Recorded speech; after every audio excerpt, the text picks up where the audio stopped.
राधे राधे महाराज जी। महाराज जी, आपके चरणों में कोटि कोटि प्रणाम।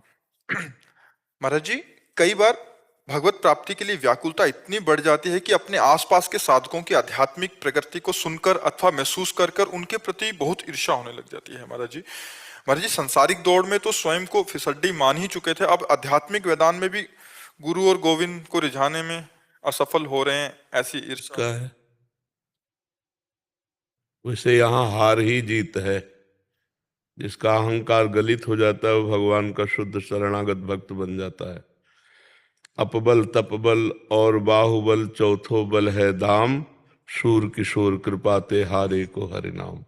हे नाथ, मैं किसी योग्य नहीं हूं, बस आपका ही भरोसा है, आपका ही आश्रय है। हे प्रभु, हे प्रीतम, हे प्राणनाथ, मुझे स्वीकार कर लो, सब बात बन जाएगी। भगवत प्राप्ति क्रियाओं से नहीं होती, भगवत प्राप्ति भाव से होती है। जब हम सब जगह से हार जाते हैं तो सच्चा भाव, जो अनन्य भाव है, एक भरोसो, एक बल, एक आस विश्वास, एक राम घनश्याम हित, चातक तुलसीदास, चातक की तरह अनन्य हो जाए। चातक की तरह अनन्य हो गया, भगवत प्राप्ति पक्की हो गई। जैसे चातक पी पी पुकारता रहता है मेघ को, तो दूसरे पक्षी ने कहा उसको पी पी पुकारता रहता और वो गरजता है और तेरे ऊपर ओले बरसाता है, वो तुझे प्यार नहीं करता। तो चातक ने कहा अभी प्यार किया ही नहीं, तुम इसलिए जानते नहीं हो। वो जब गरजता है तो लगता है मेरा प्रीतम मुझे उत्तर दे रहा है, और जब ओले बरसते हैं तो लगता है मेरा प्रीतम मुझे आलिंगन कर रहा है, और जब वो मुझे जल नहीं देता तो मुझे और प्यार। चातक चातक की तरह अपने प्रीतम में दोष न देखते हुए उनके द्वारा दी हुई यथालाभ संतोष सदा, काहू सो कछु न चाहूंगो, और खूब भगवान के आश्रित हो जाए तो नाम जप में रुचि बढ़ जाएगी और भगवत प्राप्ति हो जाएगी। अच्छा, हम दूसरे साधकों को देखें क्यों? हमको तो अपने को देखना है। भगवान का भजन वो अच्छे से कर रहे हैं, भगवान की उनके ऊपर कृपा है, अच्छी बात है। तो हमारे ऊपर भी तो भगवान की कृपा है। क्या भगवान किसी संख्या वाले से मिलते हैं? क्या भगवान किसी तपस्वी से मिलते हैं? सबरी मैया की कौन सी संख्या थी, कौन सी तपस्या थी?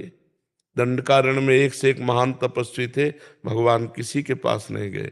भाव में डूबी हुई सबरी जी के पास गए, भाव में डूबी हुई विदुरानी जी के छिलके पाए, भाव में डूबे हुए अपने को अकिंचन मानने वाले सुदामा जी के तंदुर छीन कर पाए। भगवत प्राप्ति किसी क्रिया से नहीं होती, भगवत प्राप्ति भगवान के आश्रय से होती है, और वो आश्रय सब कोई ले सकता है, और भगवान का नाम जब कोई भी कर सकता है।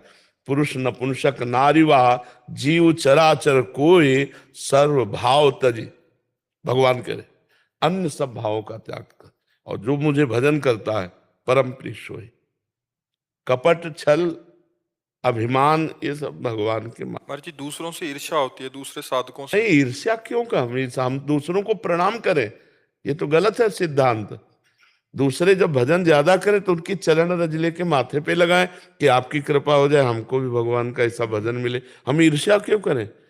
ये कोई सांसारिक थोड़ी है कि मतलब सौतिया डाह हमें पैदा हो जाए कि हमारे प्रभु के 10 भगत हैं तो हम सर्वश्रेष्ठ बने। नहीं, ऐसे नहीं। सब भक्तों की चरण धूलि माथे पे, इनकी कृपा से हमारा भी भजन बन जाए, भगवान हम पर कृपा करे। ये दैन्य मार्ग है ना। प्रणादपि सुनीचेन तरोरु सहिष्णुना, अमानिना मान देन, ईर्ष्या थोड़ी करना है। अमानिना मान देना कीर्तन या सदा हरि। अभी भक्ति के मार्ग को पहचाना नहीं, इसीलिए ये बात है कि संसार के मार्ग में फिसड्डी है, अगर भक्ति के मार्ग में फिसड्डी हो गए तो बहुत जल्दी भगवान मिल जाएंगे। यहाँ फिसड्डी कोई बनना नहीं चाहता। प्रहलाद सुनी चेल अमानिना मान देना, कहाँ भाव आता है? अपने को सबसे नीच मानने वाला भगवान को अत्यंत प्यारा होता है। तो आपने मान लिया फिसड्डी, अब ईर्ष्या मत करो, अपने को सबसे नीच मानो और नाम जप करो। भगवान देखो प्रतिदिन तुम्हें अध्यात्म की उन्नति देंगे। महाराज जी, फिसड्डी तो संसारिक दौड़ में माना था, तो वहां से हार के यहाँ आए, तो यहाँ भी फिर फिसड्डी यहाँ तो फिसड्डी ही पास होता है और नहीं पास होता ए, जब द्रौपदी जी ने देखा हमारा कोई बल नहीं तो भगवान का अवतार हो गया वस्त्रावतार। जब गजेंद्र फिसड्डी बना के हमारा कोई बल नहीं तो हरि को पुकारा तो भगवान हरि आकर के ग्राह से गए। यहाँ सही मार्ग पे हो। फिसड्डी अपने को असलियत में समझ लो तो गाड़ी पार हो जाए। हम जबान से फिसड्डी कहते हैं, अभी अहंकार बकाया है। नहीं तो फिर जब हम दैन्य हो गए, हम किसी योग्य नहीं, तो भगवान को यही तो चाहिए